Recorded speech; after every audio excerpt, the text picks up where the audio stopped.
할렐루야, 사랑하는 성도님 여러분, 3월 27일 월요일 아까의 시간이 돌아왔습니다. 오늘은 마태복음 24장 36절부터 51절을 말씀을 근거로 함께 은혜를 나누도록 하겠습니다. 우리는 마지막 때를 살아가고 있습니다. 전염병이 여전하고 전쟁이 끝나지 않으며 자연재해와 각종 이단들의 소식이 여전히 계속해서 들려옵니다. 마지막 때를 살아가는 우리는 어떻게 살아야 할까요? 하나님은 우리가 어떻게 살기를 원하고 계실까요? 오늘 말씀을 통해 하나님의 뜻을 알아 그 뜻대로 살아가기를 소망합니다. 예수님의 제자들은 예수님에게 마지막 때에 대해서 물었습니다. 세상 끝날에는 어떤 징조가 있을지 궁금하여서 예수님께 물어보았습니다.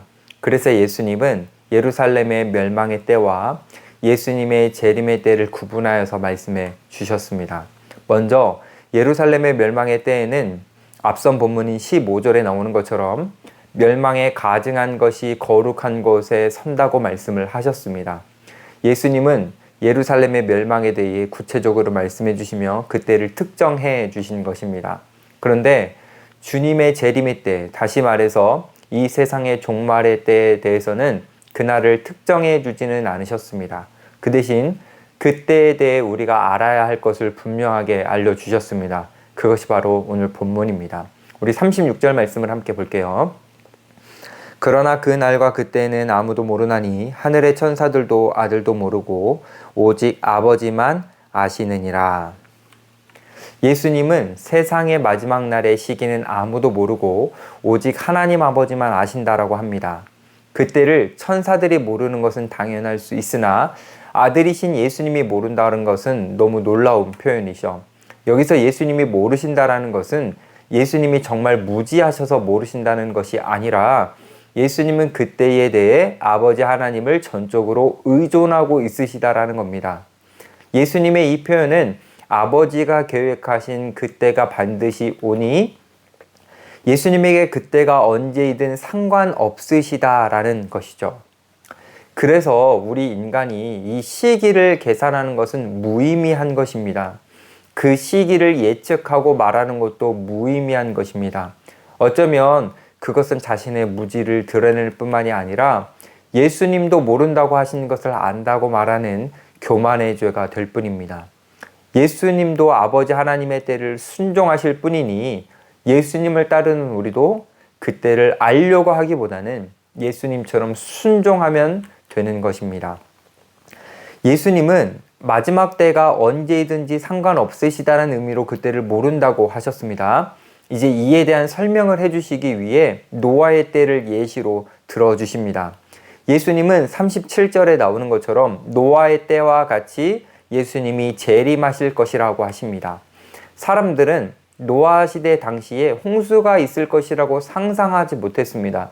그리고 심판이 임박했다라는 것을 몰랐습니다. 마지막 때라는 것을 전혀 몰랐죠. 그러나 갑자기 홍수가 임했습니다. 이처럼 예수님의 재림도 사람들이 생각하지 못하는 때에 그러나 반드시 임할 것이라고 예수님이 말씀해 주시는 것입니다. 사람들은 마지막 때를 인식하지 못했기 때문에 38절에 나오는 것처럼 먹고 마시며 장가들고 시집가면서 일상을 즐겼습니다. 별 생각 없이 자기들 하고 싶은 대로 살았습니다. 그러다 39절에 나오는 것처럼 다 멸망했습니다. 예수님은 이처럼 예수님이 재림하시는 때에 아무 생각 없이 살다가 갑작스럽게 임한 종말로 인하여 망하는 사람들이 있을 것이라고 말씀을 하십니다. 여기서 생각해 볼 것이 있습니다. 노아의 가족들은 어떻게 멸망하지 않고 구원을 받았을까요? 노아는 마지막 때가 언제인지 구체적으로 알고 있었을까요? 아마 노아도 홍수 심판에 대한 구체적인 날짜는 몰랐을 것입니다.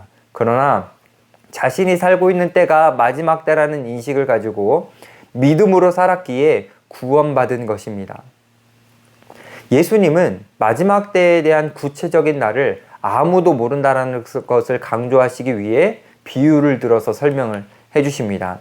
40절에 나오는 것처럼 마지막 때에 두 사람이 밭에 있다가 한 사람은 데려감을 당하고 한 사람은 버려둠을 당한다고 하십니다. 41절에 나오는 것처럼 두 사람이 맷돌을 갈고 있다가 한 사람은 구원받고 한 사람은 구원받지 못한다라고 하십니다. 즉 사람들은 하나님의 때를 알지 못하기에 평범한 일상을 살아가는데 갑자기 노래한 예수님의 재림으로 인해 운명이 갈라지게 된다라는 것이죠. 결국 예수님이 강조하시는 것은 우리 인간은 재림의 때를 알지 못한다라는 것입니다. 그렇기에 그 때를 알려고 노력하지 말고 그 때를 모른다라는 것을 인정하고 자신이 해야 할 일을 잘하면 된다라는 것이죠. 우리 42절 말씀을 한번 볼게요. 그러므로 깨어있으라. 어느 날에 너희 주가 임하는지 너희가 알지 못함이니라. 예수님은 우리가 때를 알지 못하기에 그저 깨어있으라고 하십니다. 예수님은 깨어있어야 한다는 것을 강조하시기 위해 한 가지 더 비유를 말씀하십니다. 43절에 나오는 것처럼 도둑이 온다는 것을 집주인이 안다면 깨어있어서 도둑이 들어오는 것을 막을 것이라 하십니다. 도둑을 대비해 깨어있는 것처럼 우리가 깨어있어야 한다는 것이죠. 그렇다면 깨어있는 것이란 무엇일까요? 우리는 어떻게 깨어있을 수 있을까요? 그것은 앞서 예수님께서 말씀하신 밭에 있다가 맷돌을 갈다가 데려감을 받은 자들을 통해서 답을 얻을 수 있습니다. 우리가 익숙한 삶의 자리에서 운명을 맞이한다라는 것이죠. 즉 깨어있는 것은 일상을 팽개치고 종말만 준비하는 것이 아니라 자신의 일상에서 하나님의 뜻에 따라 성실하게 살아가는 것입니다. 마치 심판의 날을 알지 못했지만 하나님의 뜻에 따라 나무를 베어다가 방주를 지었던 노아처럼 성실함으로 살아가는 것이 깨어있는 것입니다. 마지막 때라고 해서 특별한 일을 하려고 하는 것이 아니라 하나님께서 우리에게 주신 자리에서 성실함으로 살아가는 것이 깨어있는 것입니다. 예수님은 이를 다시 한번 강조해 주시죠. 44절 한번 볼게요. 이러므로 너희도 준비하고 있으라. 생각하지 않은 때에 인자가 오리라. 생각하지도 않은 때에 예수님께서 재림할 것이기에 우리는 그것을 준비하는 마음으로 일상에서 성실히 살아가라는 것입니다. 구약 성경에 나오는 다니엘은 하나님의 환상을 보는 사람이었습니다. 그는 여러 환상 중 마지막 때에 대한 환상을 보았습니다. 그것은 그에게 너무나도 충격적인 것이었습니다. 그런데도 그는 예언자처럼 여기저기 돌아다니며 종말론 사역단체를 세우지 않았습니다. 그는 자신의 삶과 일로 돌아가서 맡겨진 공직의 자리에서 자신에게 맡겨진 책임을 계속 수행했습니다. 그는 자신이 있는 자리에서 성실하게 살면서 마지막 때를 이루어 가시는 하나님께 그저 순종하려고 했습니다. 그래서 결국 다니엘은 별과 같이 빛나는 사람이자 마지막 때를 준비한 사람이 되었습니다. 우리도 마지막 때를 준비하는 사람이 되어야 합니다. 깨어있는 사람이 되어야 합니다. 그러려면 다니엘처럼 주어진 자리에서 성실로 살면 됩니다. 그러면 마지막 때에 우리를 하나님께서 데려가시며 별과 같이 빛나는 사람이 되게 해 주실 것입니다. 그렇게 우리는 지금 있는 자리에서 하나님의 뜻을 따라 성실하게 살아가기 위해 노력해야 합니다. 예수님은 성실한 삶이 얼마나 중요한지 알려주시기 위해 두 종 비유를 말씀을 하십니다. 이는 성실한 종과 성실하지 않은 악한 종의 비유이죠. 우리 45절 한번 보시면 예수님은 누가 성실한 종인지 질문하십니다. 주인이 종에게 집 하인들을 맡기고 제때에 양식을 주라고 했다면 그 종은 어떻게 해야 하냐라고 질문을 하시는 것이죠. 여기서 종은 주인의 부재 시에 주인에게 속한 사람들과 소유를 충분한 자율성과 책임감을 가지고 관리하는 청지기를 의미합니다. 종은 주인이 지금 부재하고 있지만 반드시 다시 올 것을 알고 충성스럽게 일을 감당해야 합니다. 사람들에게 양식을 나눠주며 주인이 맡긴 일을 성실하게 감당해야 하는 것이죠. 예수님은 이 이야기를 이어가시며 46절에 나오는 것처럼 종이 성실하게 일을 하고 있다면 주인이 돌아왔을 때 복된 결말이 있다라고 말씀을 하십니다. 주인에게 칭찬받을 뿐 아니라 47절에 나오는 것처럼 주인은 자신의 소유 전부를 그에게 맡기며 신뢰해 준다고 하십니다. 그러나 48절에 나오는 것처럼 만일 종이 주인이 늦게 올 것이라 생각하여서 49절에 나오는 것처럼 방종으로 무책임하게 살아간다면 안 된다고 하시는 것이죠. 여기서 49절에 동료들을 때린다라는 표현은 종이 주인의 자리에 앉아 동료들을 종 부리듯이 하는 것을 의미합니다. 즉, 자신이 종이라는 인식을 하지 않고 자기가 주인인 것처럼 살아가는 것이죠. 주님의 뜻을 따르지 않고 자기 생각대로 살아가는 것을 의미합니다. 다시 말해 성실하게 살지 않고 불성실하게 살아가는 것을 의미합니다. 만약 그렇게 한다면 50절에 나오는 것처럼 갑작스럽게 주인이 오게 되었을 때에 51절에 나오는 것처럼 벌을 받게 되고 망하게 된다는 것입니다. 성실하게 살지 않은 대가를 혹독하게 치르게 된다는 것이죠. 결국 주인이 다시 오실 때를 기억하며 성실하게 살아간 종은 복된 결말을 많이 하지만 주인이 다시 오실 때를 기억하지 않고 불성실하게 살아간 종은 불행한 결말을 맞이하게 된다는 것입니다. 사실 이러한 확연히 다른 결말은 종의 생각부터 비롯되었습니다. 마지막 때라는 것을 인식하지 않는 그 태도가 불성실한 삶을 낳았고, 마지막 때라는 것을 인식한 좋은 태도가 성실한 삶을 낳은 것입니다.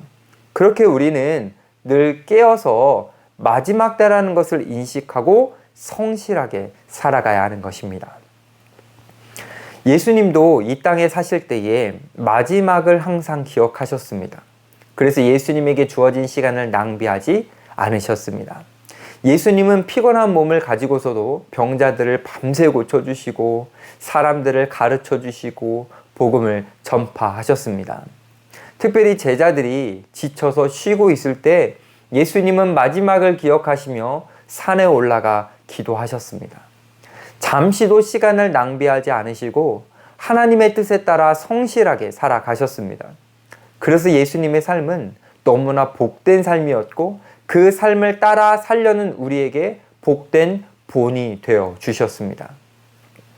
말씀을 정리해 봅니다. 마지막 때를 살아가는 우리는 예수님처럼 살아야 합니다.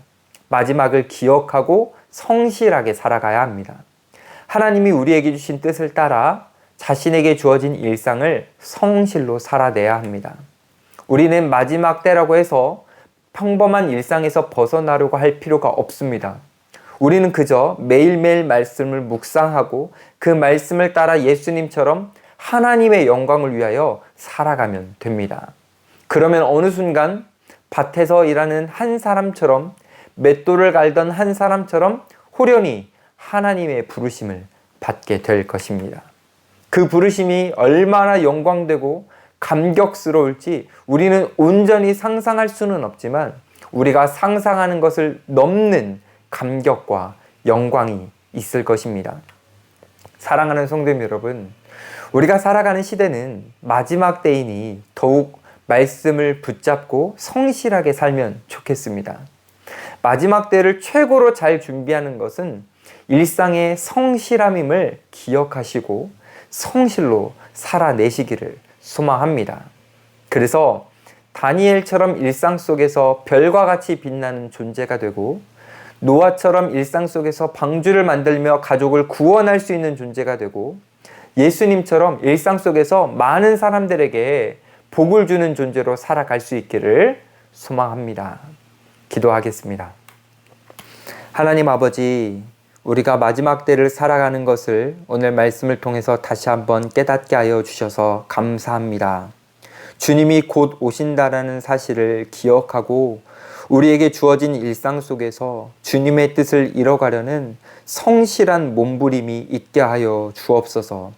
그래서 우리의 삶을 통해 주님이 복되다 라고 말씀해 주시는 감격스러운 주님의 음성을 우리 모두 다 듣게 하여 주옵소서. 감사드리며 예수님의 이름으로 기도드립니다. 아멘. 수고하셨습니다. 오늘도 말씀으로 승리하는 하루 보내시기 바랍니다.